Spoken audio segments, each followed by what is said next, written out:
आगे देखते हैं अब की बार बिहार में किसकी सरकार।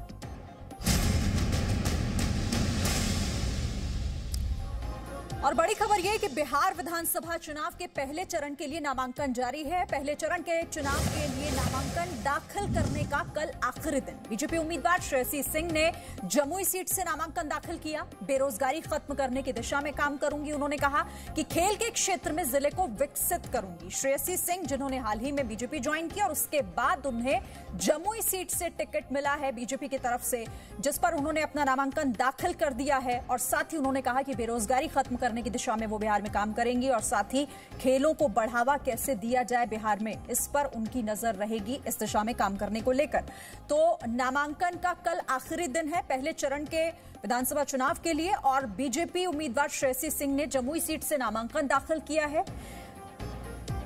जमुई जो कि एक वीवीआईपी सीट है, कई मायनों में अहम, हालांकि मौजूदा स्थिति में वहां पर आरजेडी का उस सीट पर कब्जा है, तो बड़ी जिम्मेदारी पार्टी की तरफ से दी गई है।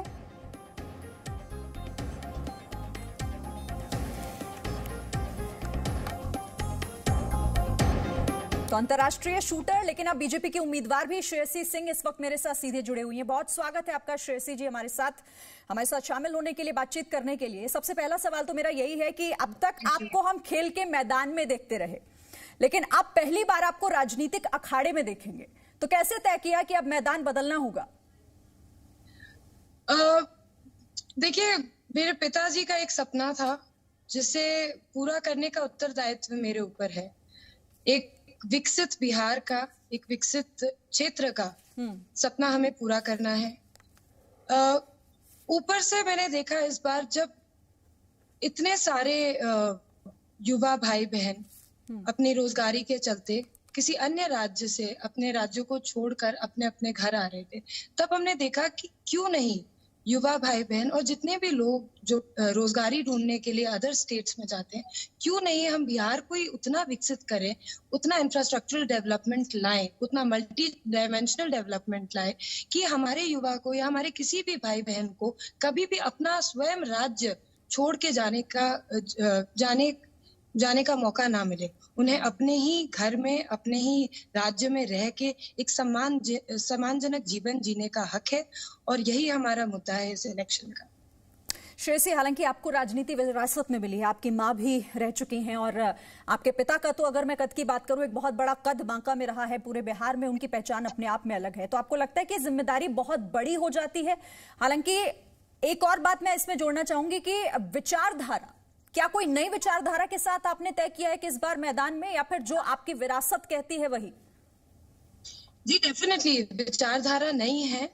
जितनी मेहनत, जितनी लगन, जितना दृढ़ निश्चय से हमने वो स्वर्ण लाके बिहार को दिया और पूरे भारत को दिया, उसी लगन और दृढ़ निश्चय से हम आज मोदी जी का हाथ थामना चाहते हैं और बिहार को विकसित बनाना चाहते हैं। हमें लगता है कि युवा, एक नए चेहरे के साथ युवा सोच जुड़ती है, एक फ्रेशनेस आती है और चीजों को देखने का नजरिया बनता है। हम चाहते हैं कि वो नजरिया हम बनाएं और जितना हो सके अपने दम पर जमुई के लिए काम कर सके। श्रेयसी, आपने अभी कहा कि आप अपने पिता के ख्वाब को पूरा करना चाहती हैं, उन्होंने जो सपने देखे थे उससे आगे ले जाना चाहते हैं, लेकिन एक बार आपने ये भी कहा था अभी कुछ दिन पहले कि आप प्रधानमंत्री नरेंद्र मोदी से प्रभावित हैं, जिसके बाद आपने ये तय किया। जी, तो प्रधानमंत्री मोदी जी का जो नया मुहिम है आत्मनिर्भर भारत का, हम उस मुहिम से जुड़ना चाहते हैं। और अगर आप देखें तो हमारे पिताजी ने भी हमेशा मल्टी डायमेंशनल डेवलपमेंट की बात की है।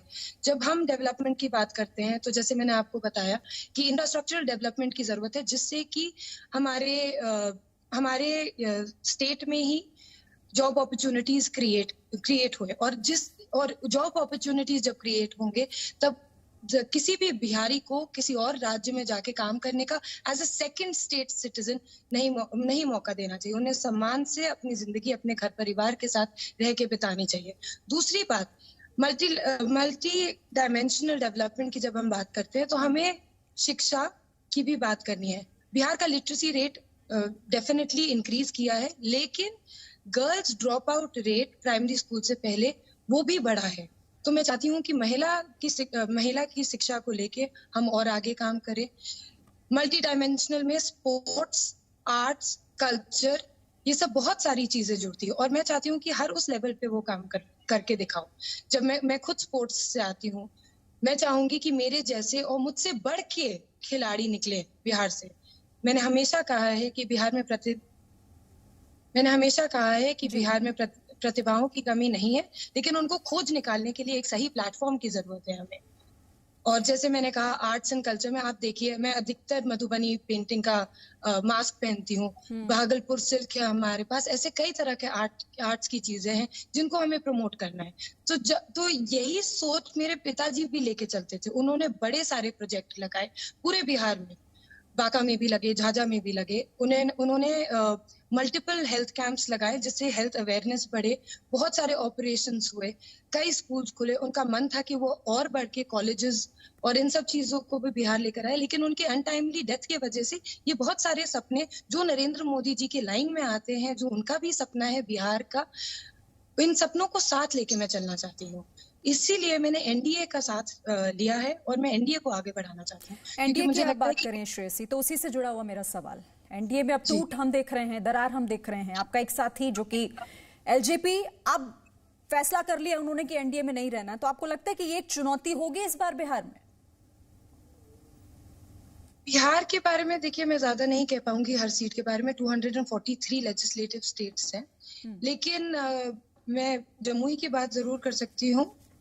चिराग पासवान जी यहाँ पे माननीय सांसद रहे, अभी भी हैं और पहले भी रह चुके हैं, तो डेफिनेटली कुछ लोग शायद साथ ना दे, लेकिन मुझे लगता है और मुझे भरोसा है यहाँ के जेडीयू और बीजेपी की जो संगठन है और जितना काम यहाँ के कार्यकर्ताओं ने जमीनी लेवल पे किया है, विलेज टू विलेज किया है, पंचायत टू पंचायत किया है, और खास करके बीजेपी के जितने शक्ति केंद्र यहाँ पे खुले हैं, मुझे नहीं लगता कि इस तरह का नेटवर्क इस तरह का रीच किसी और पार्टी के पास।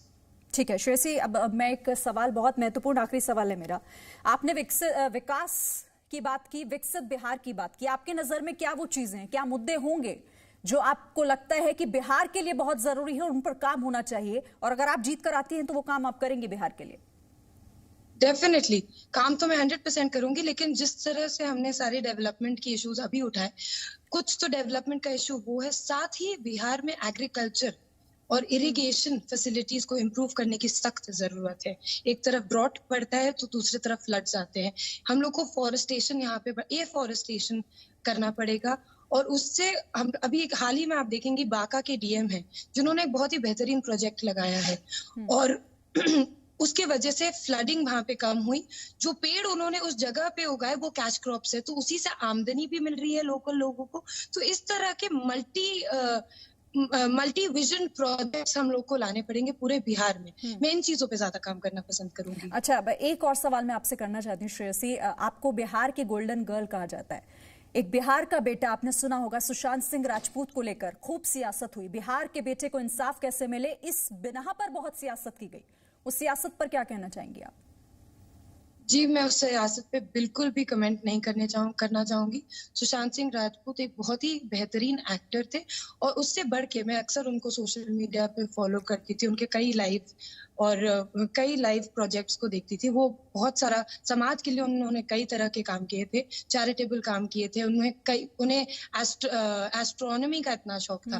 तो मुझे लगता है वो बहुत ही अच्छे आदमी थे, और वो जहाँ भी हैं उनकी आत्मा को शांति मिले, और उनके जो इस तरह का माहौल बन चुका है, इसमें उनके परिवार को शक्ति मिले कि वो इस समय से गुजर। बहुत शुक्रिया आपका श्रेयसी सिंह जी, हमारे साथ जुड़ने के लिए, वक्त निकालने के लिए और इस बातचीत के लिए। तो श्रेयसी सिंह जो कि जमुई से उम्मीदवार हैं बीजेपी की, उन्हें आप सुन रहे थे। एक छोटा सा ब्रेक हम ले रहे हैं, लौटेंगे कुछ और खबरों के साथ। Presenting V News app available on Google Play and App Store. Download it now.